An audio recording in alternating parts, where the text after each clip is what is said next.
कि सबसे बेहतर इलाज यहाँ पर हुआ और एक भी रेलवे कर्मचारी या उसके आश्रित का मौत यहाँ पर नहीं हुआ, जबकि हमारे मंडल रेल अस्पताल में करीब 63 लोगों की मौतें हुई थी। जबकि यहाँ पर जो मौत के कगार पे थे उनको भी यहाँ बुलाया गया, खोज करके जहाँ पर बाहर में पैसे से इलाज हो रहा था, कोई उनका सुधार नहीं हो रहा था, वैसे पेशेंट को भी यहाँ पर लाया गया। ऑक्सीजन की कमी होने नहीं दी गई और हमारे कम संख्या में होते हुए भी हमारे यहाँ के अस्पताल के कर्मी और हमारे चिकित्सक पूरी तरह से जी जान से लगे रहे और हमारे साथी हमारे यूनियन के साथी जो है पेशेंट को लेकर के आते थे, इलाज करवाते थे, उनका जान यहाँ पर बचाया गया।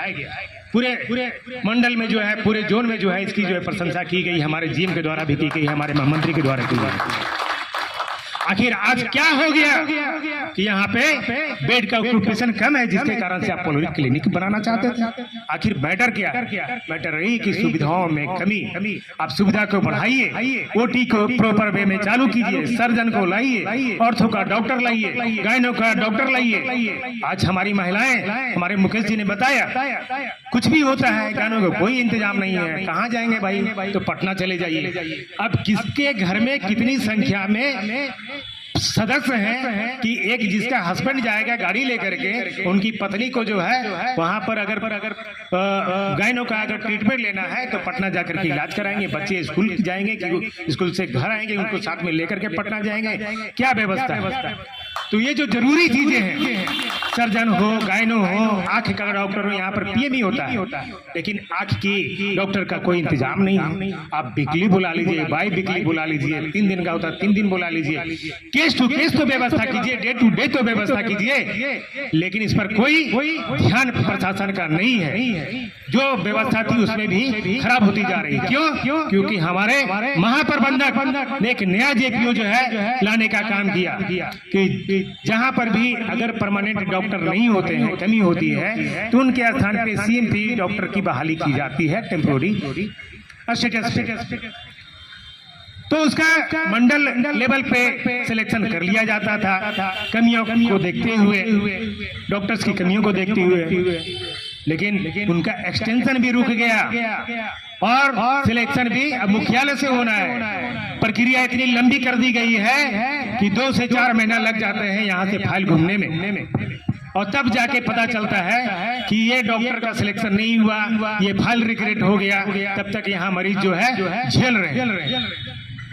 जो किडनी पेशेंट है, लीवर पेशेंट है, कार्डियो पेशेंट है, जो क्रोनिक पेशेंट से जो है वो जूझ रहे हैं, वैसे कर्मचारियों का नियमित दवा नहीं मिल पाती है, क्योंकि हर प्रकार की दवा अनुमंडल रेल अस्पताल में उपलब्ध नहीं होता है। उसके लिए एलपी की जाती है तो हमारे पास फंड नहीं होता है, फंड का लिमिटेशन है कि हम इतने ही आदमी को इतने ही रुपया खर्चा कर सकते हैं। बीमारी की संख्या बढ़ रही है, बीमारियों की संख्या बढ़ रही है, लेकिन जब दवा उनको दी जाने की बात होती है तो हम प्रॉपर दवा उपलब्ध नहीं करा पाते हैं। हमारे यहाँ उसकी इंडिट करने के बाद भी उपलब्ध नहीं होता है, और जो दवा के लिए इंडिट किया जाता है तो आता कहाँ से? मुख्यालय से भेजा जाएगा डिवीजन मंडल रेल अस्पताल, वहां से आएगा गया। तब तक पता चला कि जो हमारे लिए जरूरत की जो दवाएं हैं वो मंडल में ही रुक गया, और यहाँ से जब आदमी भेजा जाता है तो पता चलता है कि जो उनकी जरूरत का नहीं है वो ऐसी दवाएं यहाँ पर भेज दी जाती है। तो हमारे इंडियन किए हुआ दवाएं जो है, हमारे अनुमंडल रेल अस्पताल के द्वारा इंडियन किया हुआ दवा भी हमें उपलब्ध नहीं हो पाता है। तो भाई ये अस्पताल की जो है व्यवस्था में सुधार करना होगा। आज के पहले 2016 में यहाँ यहीं पे इसी स्थल पे धरना किया गया, उसके बाद व्यवस्था में सुधार हुई थी, और मैं समझता हूँ कि आज की जो धरना है इसके देखिएगा ये जरूर रंग लाएगी और अस्पताल की व्यवस्था में सुधार होगा।